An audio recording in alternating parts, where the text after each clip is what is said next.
thanks to the Suresh Youth Trust and to Anjuman Athre. And it's a particular pleasure to be in conversation with a friend with whom I go back a pretty long time.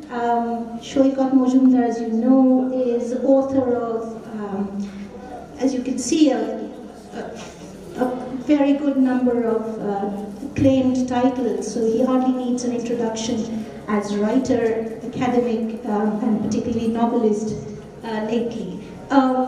So my introduction will be in a different vein, on a different note altogether. It's very interesting that the Shantiniketan bag makes its entry into his mindscape as a fiction writer pretty early on, I mean with its very first book. So it would be interesting to talk to him about where Shantiniketan figures. And the Shantiniketan bag in that novel has deeply dissident political associations. So it would be interesting to talk to Saikat about what he associates with Shantiniketan, because the overarching theme, as you know, here is Bengal, coming of age in Bengal. So my first question would be, well, what do you understand by coming of age?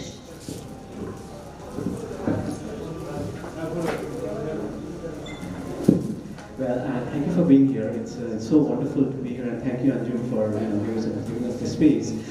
This is my second time I'm speaking today, and I think it's really interesting that just a couple of hours back I was speaking here on education, and that is exactly where I think things connect. And I was happy to be in conversation with German scholar in education Martin Kamschen, because coming of age, as you know, the sort of literary term for it is the Bildungsroman.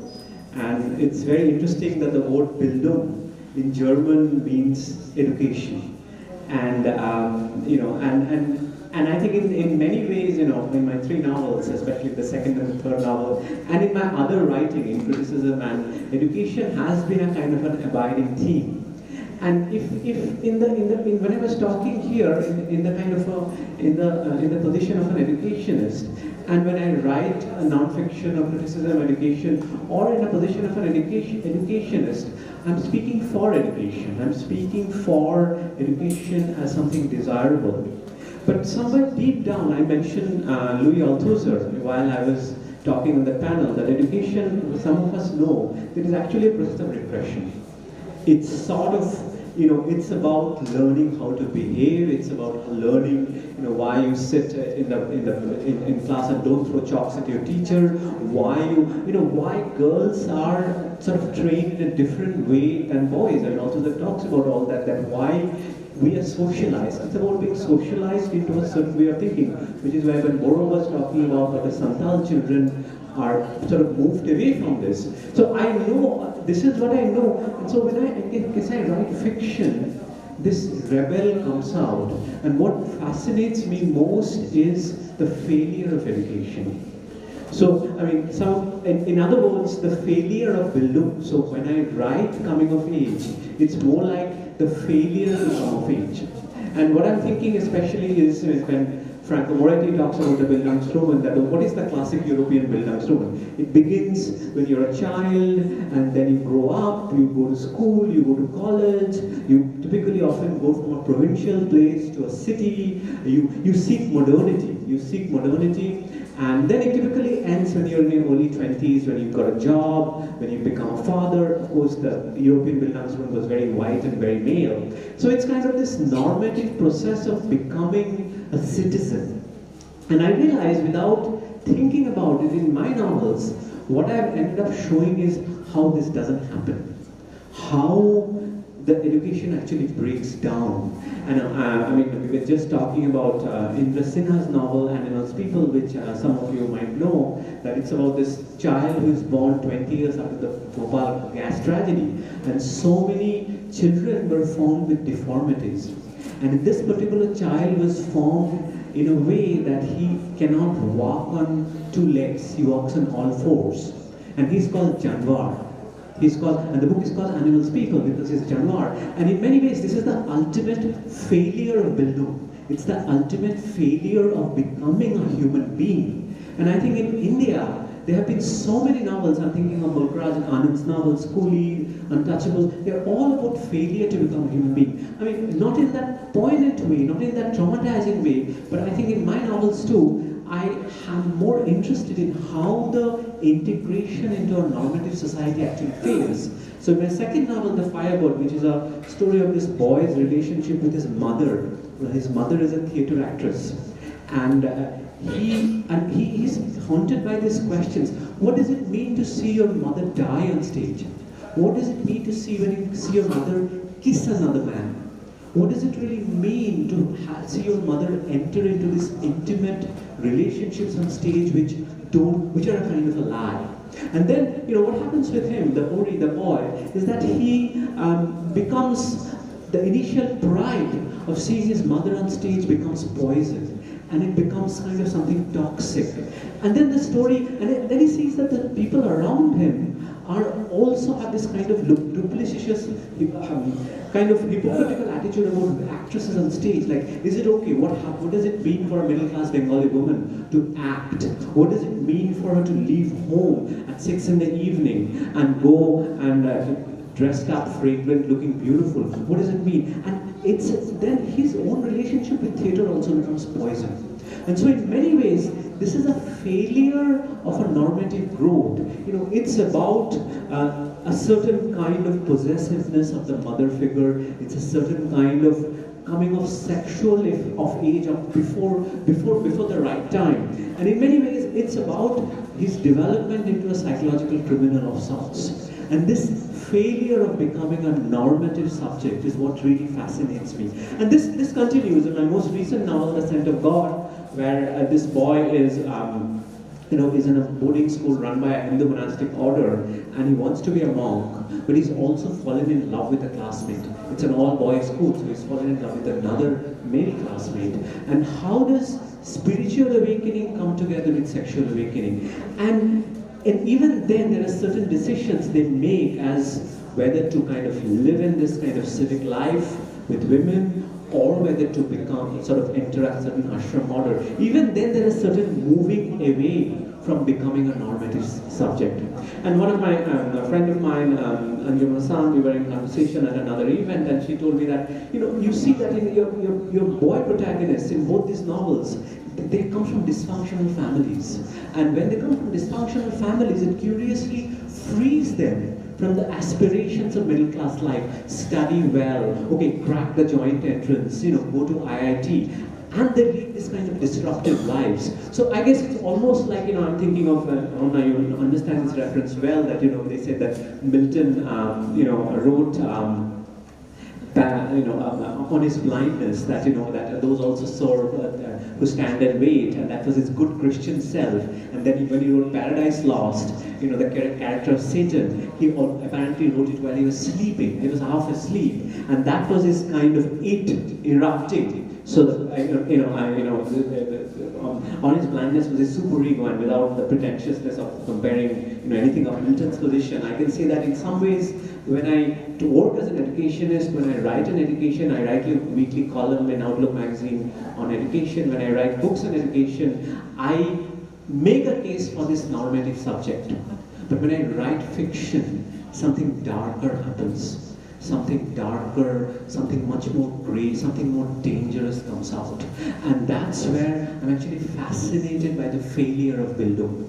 And in many ways, my Bildungsromans are actually fail Bildung. This is where the failure of growth has made them into fascinating, but in some ways dark personalities. So they are this coming of age. I mean, of course we know coming of age is not just a sort of number, how years, we all add years just by existing, but it's also about becoming a certain kind of a person that education pushes us to become.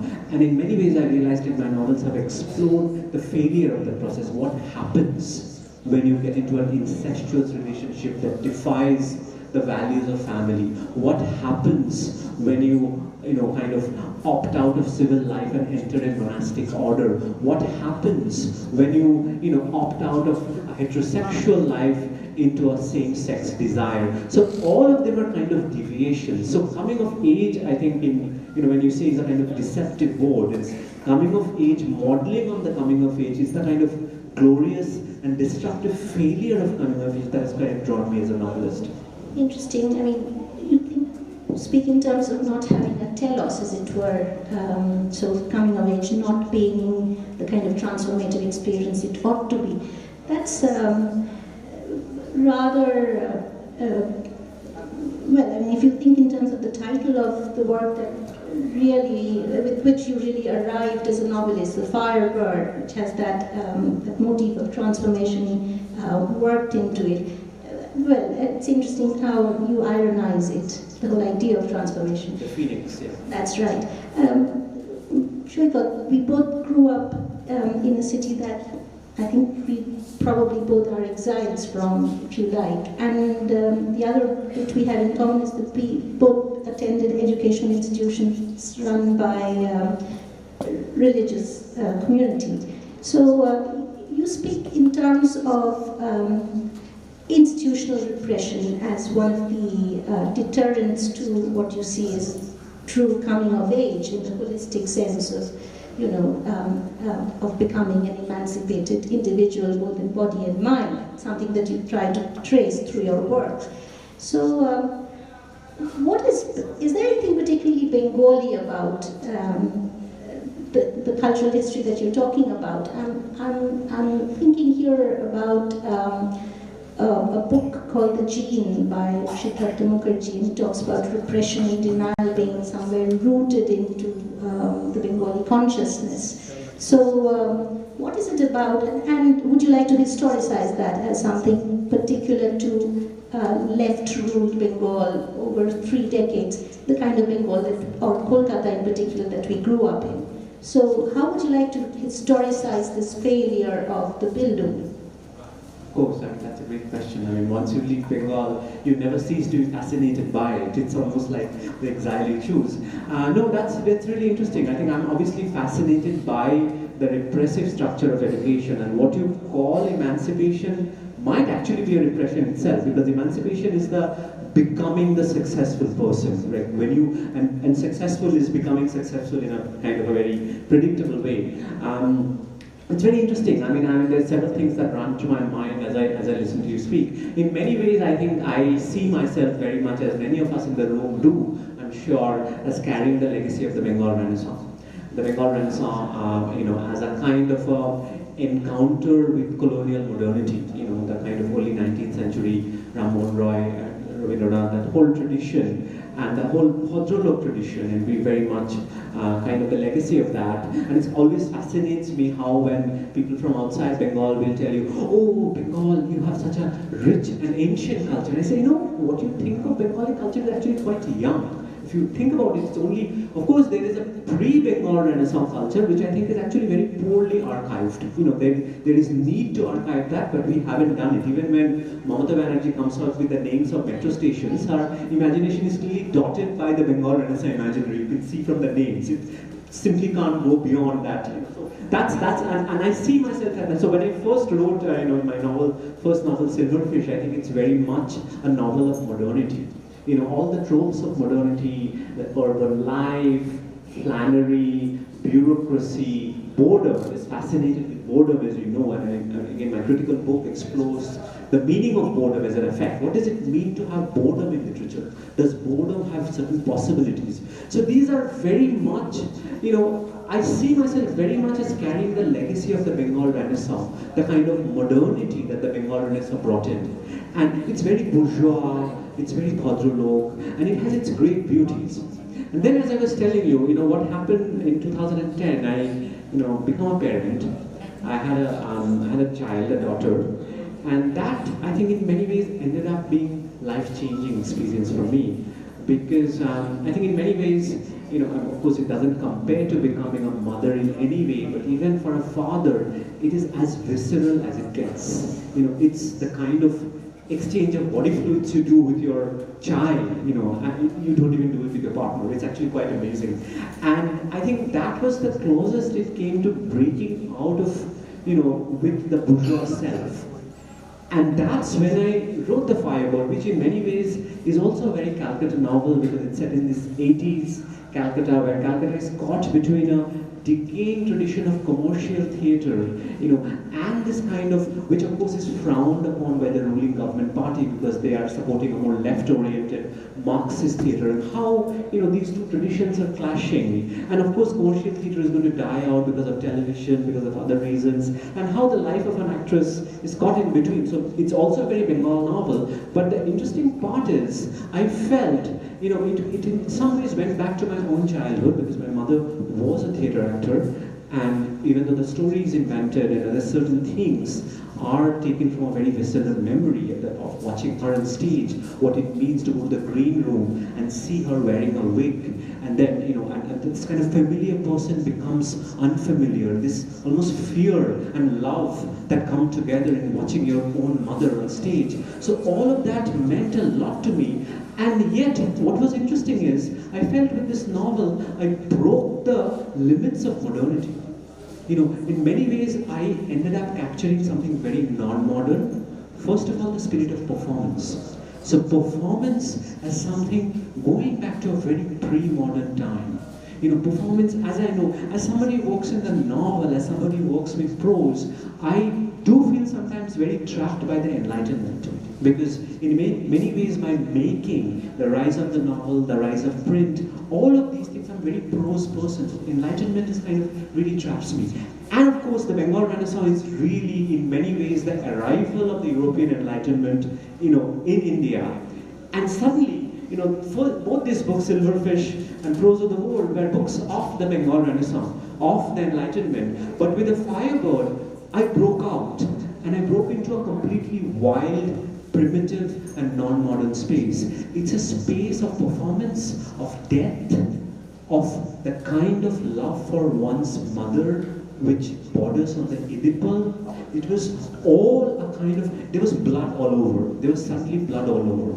And that, that has been a complete change. In my writing also became far more visceral, far more sensory. It just changed completely. And that strain continued. So when I wrote The Scent of God, the most recent novel, there I went back to the theme of religion. Like, what does it mean? It's a kind of a Bengal novel in that, because I think many people have identified the boarding school I described as a very thinly described Ramakrishna Mission school, where I know the kind of intimacies, when boys grow up and when you kind of come close to puberty, what does it mean?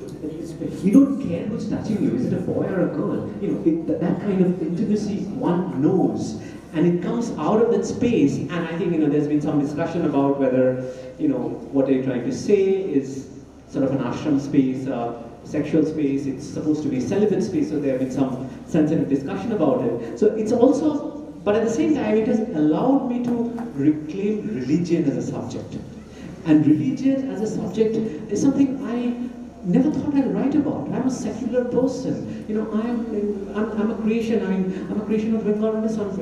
The closest religion that comes to me is the Brahmo religion. But suddenly, the sensory nature of Hinduism. What does it mean to sit in a prayer hall when you're singing? You're smelling incense, the flowers. You're floating in this kind of devotional space, and your knees are touching another boy. You're in this profoundly spiritual space. You're moved. And there's a certain kind of excitement running through you, which is not religious. And this is very real. This is actually very real. When you attain puberty in this religious space, in the intimacy of this communal home, this is a very real thing. But this again allowed me to kind of continue the eruption of the non-modern. And this is the time I wrote a series of essays on, what I call why we should write about religion, why we need to reclaim the narrative of religion from people who are now abusing it, why we secular writers and intellectuals have given up on religion, and we think that, it's something we shouldn't. And I really got into it, and it's very hard, because when you're actually secular and write about religion, it becomes kind of a romance. But for me, my attempt of sort of transcending this bourgeois identity has always been going back to the child's self, because childhood is a time of great joys, great pleasures, and great terrors. You know, you're moved by things, you don't know what the hell is going on, but you're terribly moved by it. You're scared, you're terrified. What is this feeling of, I want to be a monk, but I'm also sexually attracted to another boy? Where is this coming from? This time of terror is what is really moving. And this helped me transcend this bourgeois self, which I think, you know, we were talking that how we've studied, we've been in school for a long time, we've done a PhD, all that. How do you go beyond that? And for me, that space has been that sort of this terra incognita of childhood. So in many ways, and a kind of a long answer is that this is very much, you know, a Bengal space, and yet certain dominant narratives of being a Bengali, especially carrying the long and heavy mantle of the Bengal Renaissance. And I think Shantiniketan is a really interesting space to talk about, because Rabindranath obviously both continues and disrupts the tradition. You know, I speak very much from the position of being an urban Bengali, you know, or urban Calcutta, and obviously Rabindranath transcends that greatly. He is in many ways the pioneering force of Bengal Renaissance, and at the same time he disrupts it. He takes us back to many multiple pasts. So for me, I was very trapped in that till I wrote the Firebird, and that really helped me in my own way, in my own limited way at least, to break out of this bourgeois space. Yeah, thank you for kind of taking us through the trajectory of your coming of age as a novelist, if you like, right from what you designate yourself as a very modernist work, Silverfish, which you were writing alongside, I would imagine, prose of the world. The central theme of which is, if I recall correctly, the oppressive banalization of colonial life. So you're clearly demystifying the colonial legacy, the Enlightenment legacy there. So I found it very striking that you should have kind of thought of your becoming as a father as the turning point, as your coming of age, if you like. Why is there, does that mean that you've been more corporeal in the way you approach life since?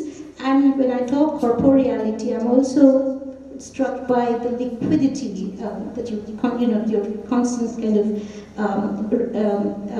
zooming in on the idea of the fluidity. This is a very interesting leitmotif if one is trying to understand the sensuous scape of your work, the inscape, if you like. There's a lot of fluidity. And the darker side of that is abjection.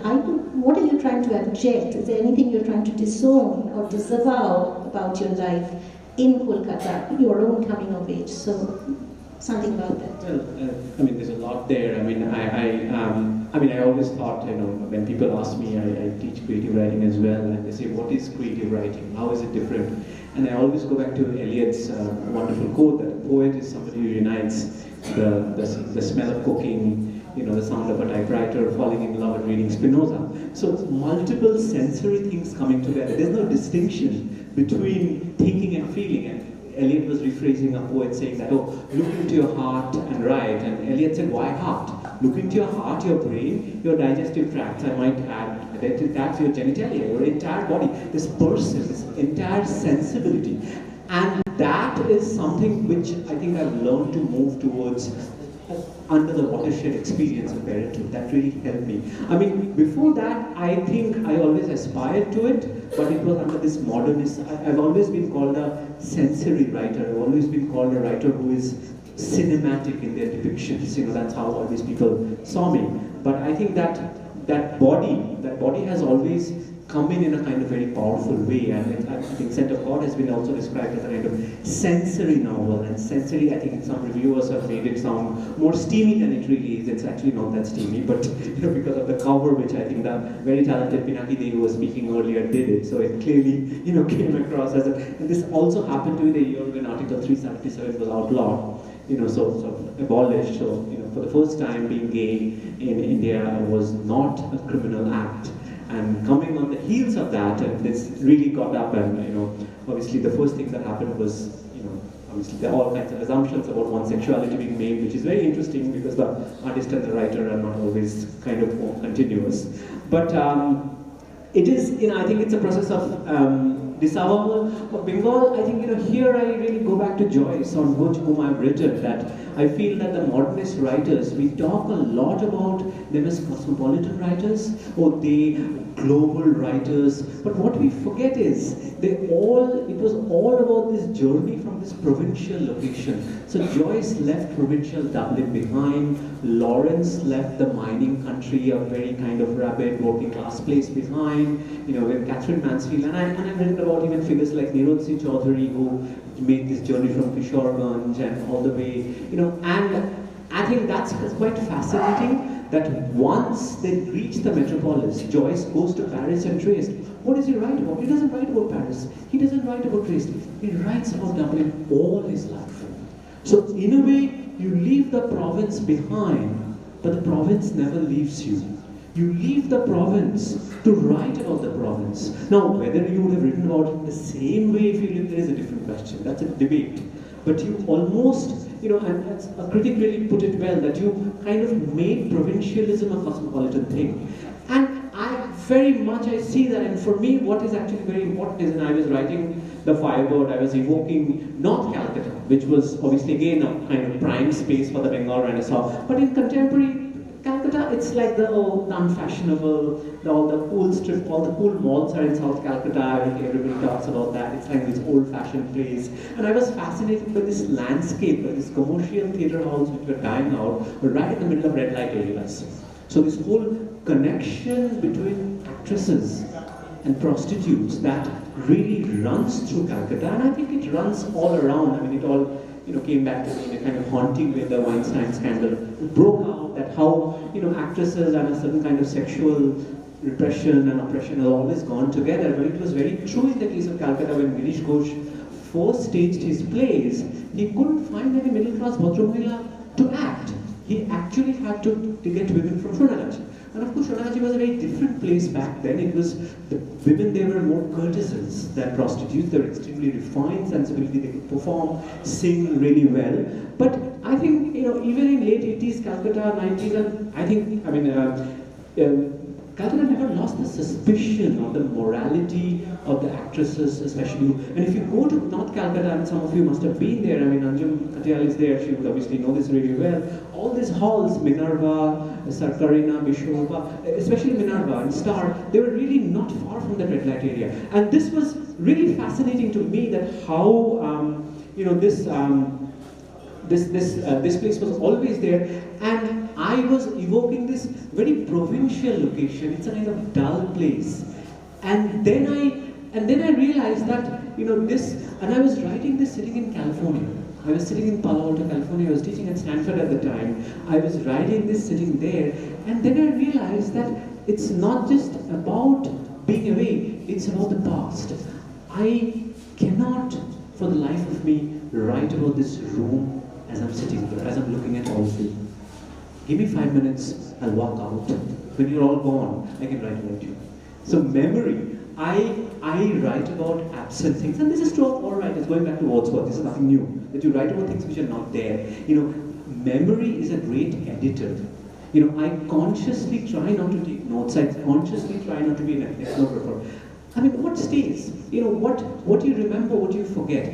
And this is the memory that came back, the memories of this place. And people say, oh, there's a lot of theatre research in the world. There wasn't really a lot of theatre research. It's really about researching one's memory. What happens when you go to Sarkarina and you talk to this 84-year-old theatre hall owner have you ever seen a theatre hall which is abandoned, which is full of dust and cobwebs? It's one of the most painful, poignant sights in the world. You walk in there and you feel this place is to bustle. This place is full of crowds, and look at this place now. It's one of the most saddest scenes. And I stood there. And some of you would know Sarkarina had this kind of circular stage where, Miss Shefali, who died a few days ago, figures like Miss Shefali, the stage used to come up and down. And I haven't seen this. This was before I started actually watching theatre, but I know our parents talked about this. And this sense of evoking a place which is now dead. And this provincialism has always kind of charged me, and as I was talking to you, that we must look for what is the most unfashionable in us. Yeah. Right. I have a lot of questions about along different lines, but since you're on the theme of Firebird somehow, would you like to do a short reading from maybe the opening? I'll just read the opening scene. You're on the subject of theatre and how you evoke the theatrical space. Selection here. I'll just get it from here. So I'll just read like maybe the opening section to give you a sense of what I was trying to talk about.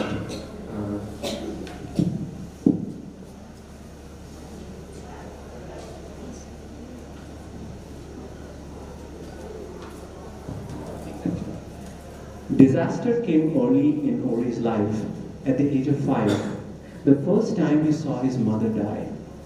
Around him was a warm nest of people who munched on popcorn, their faces lit up by the reddish-yellow light of the fire pit. They looked around, put their arms around him lovingly, their palms covering his eyes, and murmured, "Look away, you don't have to see this." To each other they said, "We should have put him to bed." They stroked him absently, unable to tear their eyes away from the slow dance of light and shadow on which his mother floated to her death. A few hundred black heads peeped out of the cotton sheets and woolen shawls around their bodies, gazing around the open ground, hypnotized by her pain. His father hugged him, but his arms felt cold. "You're crying," his voice mocked, sounding as if it were coming from far away. "Durboka." Ori didn't scream, but the world blurred and the tears pooled at the corners of his glasses. Nausea gathered in his bowels like thick mist, and the heat rose to his skin. In the blurred light, he saw his mother's head slump back as she lay on the ground. She was dead. Her long hair spread on the floor like a still pool of blood. A breath of relief reached through him. He sensed his fever evaporate and his thin skin turn cold from sweat. He did not know when he had fallen asleep. His father had grabbed his wrist. "Come," and led him through the darkness, whispering, "Just hold on to my hand, tight, Corinne." They had inched their way under the makeshift wooden structure, through narrow passages veined with electric cables, to the room of white light and giant mirrors. It was the kind of room he would see hundreds of times, all over the country, choked with the smell of wigs and makeup and cotton and silk, charged with the sauciness of her, smiled and came back to life. But she did not turn around or leave her seat to take him in her arms. He stood at the threshold for a long moment, and here she was in the green room, thick with cigarette smoke and sharp with the glare of electric bulbs lining the mirror, smiling, alive. His heart leaped with happiness and a pang of betrayal. Before we take the discussion further, so anyone with a question? Throughout your life, could you shed some more light on that? Take me out of life. The failed modernity of Calcutta. Obviously, in the sense, the modernity, which is a now historical thing, the modernity which was really in the 19th century. But now, I have a house in North Calcutta, it's right next to Nabanna house. And you can see that, really historic part is now kind of in ruins. The building, the plaster, it's kind of coming out. And the modernity of Calcutta has continued to happen in a different place. For one thing, Calcutta is left behind the narrative of modernity that includes Delhi, Bombay, Bangalore. It's kind of left behind. And this tall modernity is fascinating for a writer. I think it's a really fascinating thing. In my first book, I wrote about what does it mean to get caught in a traffic jam? What does it mean to wait for your pension in a government office and wait forever? Because waiting creates it's a world of Kafka, right? It's a certain kind of Kafka's world. So those things really fascinated me. And then I think the other thing was, it wasn't just Calcutta, but as I said, it's the need to escape this sophisticated bourgeois self which could make intellectually sense of the world. I think making one's sense of the world intellectually is a wonderful thing, but artistically I feel it's better to lose control. Because when I actually don't understand something, it makes for more powerful art. that it haunts me, it hits me in the gut, but I don't know what the hell that is. And for that moment, I had to go back to childhood. You know, I mean, for a long time, it was very hard for me to say that, yeah, in Firebird, there's a little of me. My mother was also a theatre actor. I didn't talk about it till many years, often in interviews and all, I'll avoid it. And the first scene I read to you was actually real. I do have this memory. I mean, the way people have memories of 5-year-old people, they're obviously not fully real memories. You have memory that people talk, and I do remember it was actually, I was in Kotok, and there was a show of Bishwiko. The Bankim Chandra novel was being theatricalized, and she was playing the role of Shruti. And I remember this scene where she was really crying and really suffering. And Shruti, as those of you know that story, she dies. And it filled me with so much pain. I mean, so much that's my mother there, and why is she crying? You know, why is she? And it was terrifying. It was absolutely terrifying for me, that fear. And later on, many years later, when I was teaching at Stanford, I just casually told a colleague of mine, a drama theorist, her name is Peggy Phelan. I was having this conversation with Peggy, and I told her, oh, you know, I have this really interesting memory of watching my mother at the age of 5, and she was dying, and I was really scared. And she said, you know, I think you have a novel there. And it was really so strange that it came back to me that this fear is there. And so in many ways it's going back to a place, but it's also going back to a place in one's life full of very primal and dark fears which you don't understand. Any other questions from the audience for now? So we'll carry on, and maybe if you can always put up your hand if you have a question. We are out of time.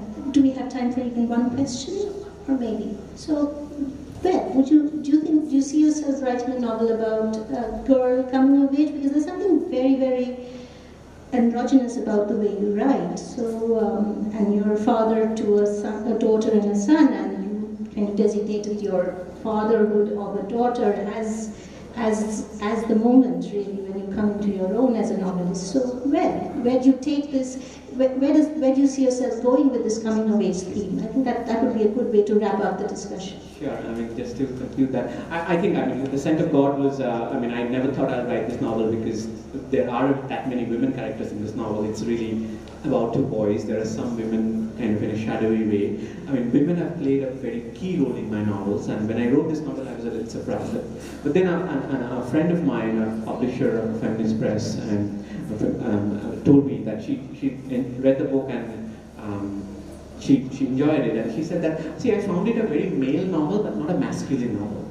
And that I thought was very interesting because it's male, but clearly these are men or rather boys whose desires are not exactly very masculine. So, I mean, I think you're right. I have always played with androgyny, you know, as in my work, and some people say in my person too. I mean, I love wearing jewelry. So, Shona jewelry art. I always buy my bracelets there. I have pretty flamboyant rings. so there is this person I really enjoy, you know, that. But I think, actually, as it happens, I am writing. I'm halfway through a novel. I'm drafting a novel which is about a woman. The protagonist is a woman. It is a campus novel, and as we were discussing yesterday, it explores the limits of the teacher-student relationship. You know, what does it mean? What are the moral limits of, you know, where you draw the line? You know? And I think I wanted to write about a woman protagonist here. I mean, as I did. So I think gender and sexuality will always play a very defining role in my writing. Thank you. Sure. Yes, the audience joins me in looking forward to your upcoming novel. But do we really have the time for a question? Maybe yes. Well, Anjum is. You have been referring to prostitutes, the children of sex workers, and I am to an extent aware of the compulsions that bring women to order sex workers. I can give you one example. A girl, she's not a woman, I mean, she was about 17, 18. She was sent by her father, saying that you are going to an uncle, and she was she was put in the train, and she arrived at that place. Actually, she was whisked away to a place which were sex workers.